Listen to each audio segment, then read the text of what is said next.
নিয়েছি, দেখি কত আছে। লক্ষ্মীর ভান্ডারটা ভেঙে দিলে? হ্যাঁ, ভেঙে ফেললাম, দেখি। ওই যে একটা আমি পড়লো আর একটা পান একটা কলা কিনবো, এই জন্য লক্ষ্মীর ভান্ডারটা ভেঙে দিলাম। দেখো কত আছে। কত আছে কোনো লক্ষ্মী ভান্ডার ভেঙে করবো। তো 200 টাকা আছে এখানে। 200 টাকাই আছে এখানে। এরা 200, 300। 300 কি করে হলো? 300, এটা কত? 5 টাকা। বাবা, 5 টাকাটাকে কি ভেবেছো? 5 টাকাটাকে আমি ভেবেছি 50 টাকা। হাট, 50 টাকা ফেলেনি। 50 টাকা ওইখানে হলো 50 টাকা, 250 টাকা হয়েছে। এই যে 5 কত হলো?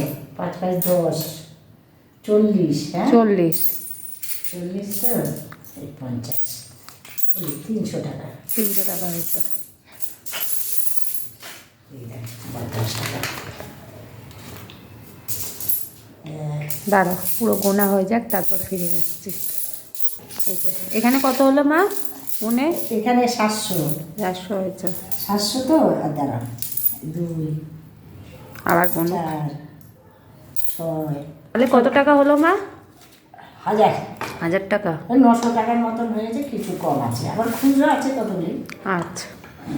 1000 টাকা একটা ভান্ডার থেকে